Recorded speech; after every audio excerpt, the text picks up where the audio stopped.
The cabin door sealed with a pressurized hiss. Dr. Amara Okonkwo did not look up from her book, didn't flinch when the flight attendant stopped beside row 3A, her smile tight as surgical thread. "Ma'am, I'm going to need you to come with me." Amara kept reading. The Plague by Kimo. She'd read it 4 times. Always came back to the same passage about dignity in crisis. "Ma'am." Now she looked up. The flight attendant, Stephanie, according to her name tag, had the expression Amara had seen 1,000 times. The one that said you don't belong here without saying it at all. "Is there a problem?" Amara's voice was quiet. "Come. We've had a complaint. About your seat." "My seat. First class is fully booked. There's been a mix-up with her ticket." Amara closed her book, set it on the tray table with care. "I purchased this seat 6 weeks ago. Confirmation number 8847 JKL. Would you like to see it again?" Stephanie's jaw tightened. "Sir." She gestured toward the man across the aisle. "Could you confirm you're in 3C? The man, 50s, pink-faced, polo shirt stretched over his gut, nodded. "I am. And I paid extra for this section to be, comfortable. Private. Private." The word hung there. Amara did not move, did not raise her voice. Just sat very still, her hands folded on the armrest, her wedding ring catching light from the window. Heavier than rage. "Ma'am, please don't make this difficult." Stephanie leaned closer, voice dropping. "There's a lovely seat in Economy Plus. We'll even upgrade you on your next flight. I paid for this seat." "I understand, but then I'm staying." Footsteps now. Heavier. A man in a captain's uniform appeared, flanked by another crew member. "Is there an issue here?" His tone suggested he already knew, already believed. "This passenger is refusing to cooperate," Stephanie said. The captain looked at Amara, not at her face, at her clothes, a simple black sweater, jeans, no jewelry except the ring, at her carry-on tucked neatly beneath the seat. Assessing, deciding. "Ma'am, I'm Captain Reed. I'm going to ask you once to deplane voluntarily. I have a ticket.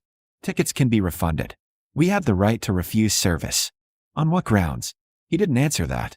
"Ma'am, if you don't comply, I'll have no choice but to call security." The cabin had gone silent. Phones out. Recording. Amara looked at each of them. Stephanie, the captain, the man in 3C, who wouldn't meet her eyes. She thought about the meeting in Lagos, the hospital board waiting for her, the surgery scheduled for tomorrow that would save a 6-year-old's life if she was there to perform it. She thought about her mother, who'd flown on planes where she wasn't allowed to use the bathroom. And she stood, not in defeat, in choice. "I'll go," she said quietly. Relief flooded Stephanie's face. "But I want his name." Amara pointed at the man in 3C. "And yours. And I want it documented why I'm being removed." "Ma'am, document it. Or I don't move." Captain Reed's radio crackled. "We're behind schedule." "Then document it quickly." His jaw worked. Then he nodded to Stephanie, who pulled out a tablet, fingers stabbing at the screen. "There. Logged.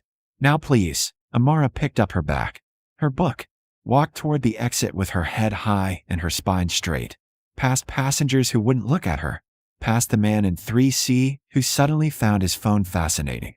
At the door, she paused, turned back. "Captain Reed," she said. "What's your employee number?" He blinked. "Excuse me. Your employee number. For the report I'll be filing." "Ma'am, that's not.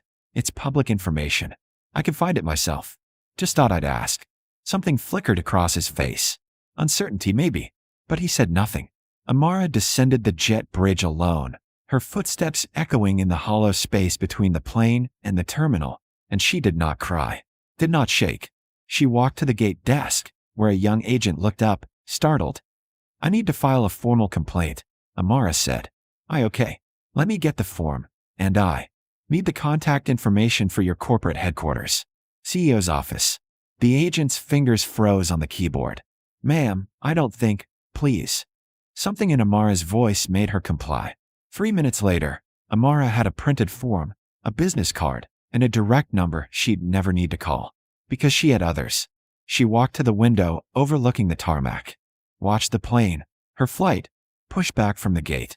Watched it taxi toward the runway, wings catching afternoon sun. And she pulled out her phone. The first call was to her assistant. "Chinyu, I need you to clear my morning. All of it. But Dr. Okonkwo, the board meeting, reschedule." The press briefing for the new wing? Cancel it. A pause. Are you all right? Amara watched the plane lift off. Wheels folding into the belly. Climbing. I'm fine, she said. But tomorrow morning at 9 a.m., I need a press conference. Our main conference room. Invite every outlet. Local, national, international. What's this about? Amara's reflection stared back at her from the window. Calm.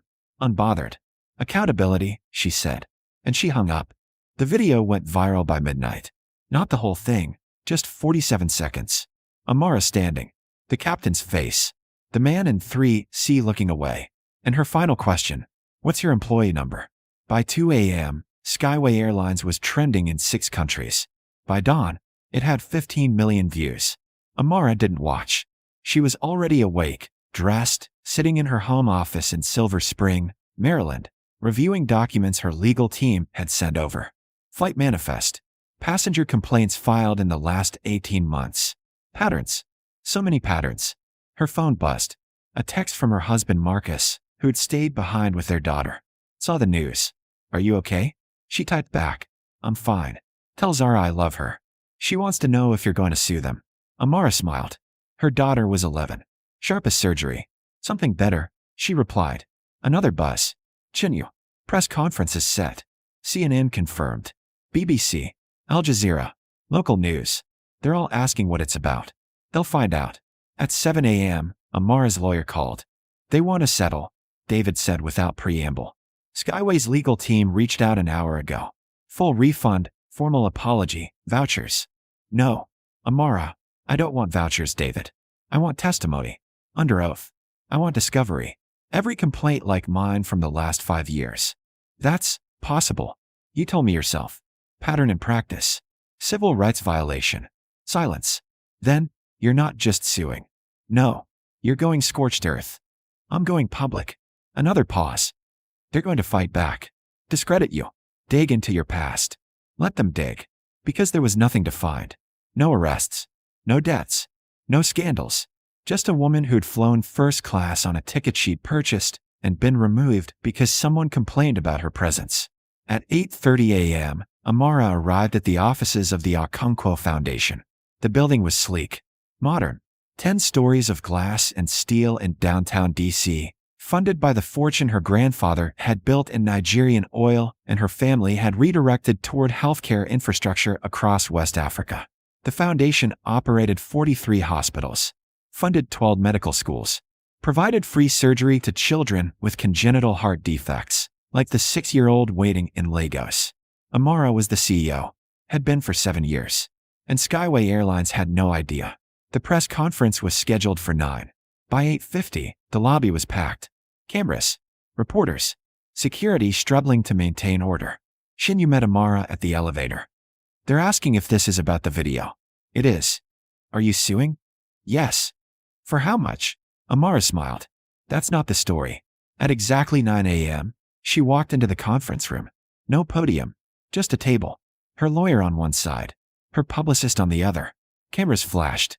Amara sat, folded her hands, waited for silence. Yesterday, she began, I was removed from Skyway Airlines Flight 447 because a passenger complained about sitting near me. The crew did not ask why, did not investigate. They simply removed me. She let that breathe. I am Dr. Amara Okonkwo. I run this foundation. I perform pediatric cardiac surgery. I have flown first class on Skyway Airlines 23 times in the last 2 years, traveling to oversee medical missions across 3 continents. A reporter raised her hand. Dr. Okonkwo, are you saying this was racially motivated? I'm saying a white man complained about sitting near a black woman, and the crew complied without question. You decide what that means. Murmurs. But this isn't just about me. Amara opened a folder.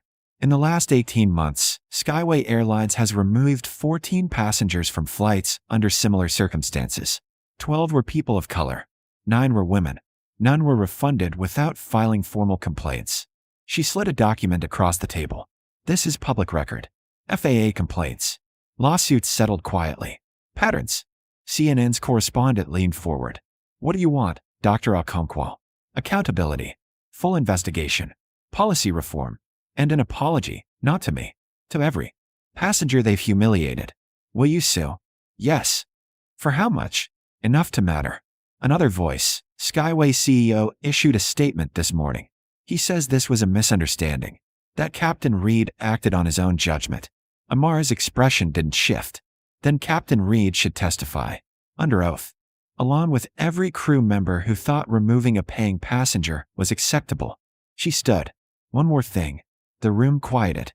Skyway Airlines operates 18 routes into West Africa. My foundation partners with 11 hospitals along those routes. We've negotiated discounted medical transport for patients who can't afford commercial rates. She paused. As of this morning, those partnerships are terminated. We'll find another carrier. One that treats our patients with dignity. A reporter gasped. That's millions in revenue. Closer to 40 million annually, Amara said calmly. But dignity isn't negotiable. She walked out. Behind her, chaos erupted. Questions shouted. Phones ringing. Shinyu caught up in the hallway. Skyway stock just dropped 6%. Amara kept walking. It'll drop further. How do you know? Because I'm not done. At 11 a.m., 3 more companies announced they were reviewing their contracts with Skyway. At 1 p.m., a pilots' union issued a statement condemning the removal. By 3 p.m., Skyway's CEO, Richard Maloney, a man Amara had never met, called an emergency press conference of his own. Richard Maloney looked tired. No, he looked cornered. Amara watched the press conference from her office, Shinyu and David flanking her, the monitor glowing in the dimmed room. We deeply regret the incident involving Dr. Okonkwo, Maloney said, reading from prepared notes. Captain Reed has been placed on administrative leave pending a full investigation.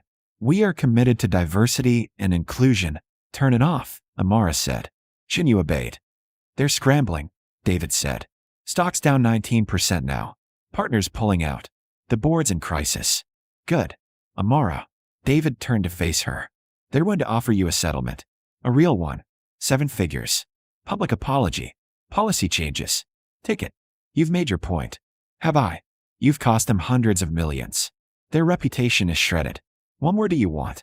She met his eyes. I want the next black woman who books first class to sit in her seat without fear. I want Captain Reed to never have the power to humiliate someone again. I want every airline to know this isn't acceptable. And you think a lawsuit does that? I think visibility does. Consequences do. Her phone buzzed. Unknown number. She answered. Dr. Okonkwo? A woman's voice. Shaking. My name is Janet Price. I was removed from a Skyway flight 8 months ago. I saw your press conference. I thought I was alone. Amara closed her eyes. You're not. Can I? Is there a way I can add my name? To the lawsuit? Yes. My lawyer will take your information. She handed the phone to David, who looked stricken. By nightfall, 17 more people had called. By morning, it was 43. All with the same story. Removed. Humiliated. Told to be grateful for refunds. And Skyway stock opened at 28% down. By 10 a.m., it was 35. The board held an emergency session. Maloney resigned by noon. The announcement came via press release. Effective immediately, Richard Maloney has stepped down as CEO. The board is committed to rebuilding trust and accountability. Too late. By market close, Skyway Airlines had lost 40% of its value in a single day. Investors fled. Partners canceled contracts. Pilots threatened strikes. And in a quiet office in Silver Spring, Amara sat with her legal team and reviewed settlement offers. They're offering $12 million, David said. Full policy overhaul. Independent oversight. Mandatory bias training for all crew. And Captain Reed? Terminated. Along with 3 other crew members involved. Amara leaned back. The other passengers? Included in the settlement. Each one compensated individually. She nodded slowly. Take it, David urged. You've won. I haven't won anything. I've just made them afraid. Isn't that enough? Amara thought about the young woman in the airport. The one who'd watched her get removed and looked away. The one who would fly tomorrow or next week and wonder if she'd be next. It's a start, she said. 3 months later, Skyway Airlines announced sweeping reforms. New CEO. Independent review board. Bias training mandatory every 6 months. A passenger bill of rights posted in every terminal. Amara didn't attend the press conference. She was in Lagos, in an operating room, hands steady, sutures precise, saving the life of a 6-year-old girl whose heart had a defect no one thought could be fixed. When she emerged, scrubbed out, exhausted, satisfied, Jingyu was waiting with her phone. You need to see this. A news alert. Skyway Airlines settles class action lawsuit for $47 million. Amara read it twice. 47 passengers, Jingyu said. Each one compensated. Plus the policy changes. You did this. They did it to themselves. But you made them pay. Amara handed the phone back. I made them accountable. That's different. She walked to the window overlooking the hospital courtyard. Patients and families. Children playing. Life continuing. Her phone buzzed. A text from Marcus. Zara wants to know if you're famous now. Amara smiled. Type back. Tell her I'm just her mom. Another. Buzz. This one from an unknown number. Dr. Okonkwo, my name is Aisha. I saw what you did. I'm flying to Nairobi next month for work. First class. I was scared. But I'm not anymore. Thank you. Amara read it 3 times. Then she responded. Fly with her head high. You belong there. She pocketed the phone. Jingyu touched her arm. The Foundation's donor meeting is in an hour. They want to discuss expansion into East Africa. I'll be there. And the interview requests? CNN, BBC, they all want. No. Amara. I'm not a symbol, Jingyu. I'm a surgeon. Let the work speak. Jingyu smiled. It already is. 6 months after the settlement, Amara flew first class on a different airline. The flight attendant greeted her warmly. Dr. Okonkwo, it's an honor to have you aboard. No hesitation. No suspicion. Just respect. Amara settled into her seat, opened her book, and felt something she hadn't expected. Peace. Not because she'd won, but because she'd fought. And others wouldn't have to. The plane lifted into blue sky, leaving behind cities and borders and all the rooms where she'd been underestimated. Below, life churned. Skyway Airlines rebuilt itself slowly, painfully. Captain Reed took a job at a regional carrier, where his record followed him like a shadow. The man in 3C never came forward, never apologized, and lived with the knowledge that the world had seen him. But Amara thought of none of them. She thought of Aisha, flying to Nairobi. Of Janet Price, who'd called that first morning. Of every woman who'd board a plane tomorrow and sit where she'd paid to sit. The flight attendant returned with sparkling water. Anything else I can get you? I'm fine, Amara said. Thank you. And she meant it. Hours later, she landed in Accra, met with hospital administrators, toured a new surgical wing funded by the foundation, shook hands with a mother whose daughter had survived because of a surgery Amara performed 2 years ago. She's in school now. The mother said, tears streaming. Because of you. Because of her, Amara corrected gently. She's strong. That night, alone in her hotel room, Amara stood by the window. The city glowed, alive and endless. Her phone buzzed. Zara, calling before bed. Mom. Hey baby. Did you really make an airline lose millions of dollars? Amara smiled. I held them accountable. What's the difference? Accountability means they have to change. Losing money just makes them careful. A pause. Then, I want to be like you. Amara's throat tightened. You already are. After they hung up, she stood there a while longer, thinking about her mother, her grandmother, every woman who'd fought so she could stand here. Tomorrow, there would be more work. Surgeries, meetings, flights, and she would board them unbothered. Not because the world had changed completely, but because she'd proven it could. And that was enough.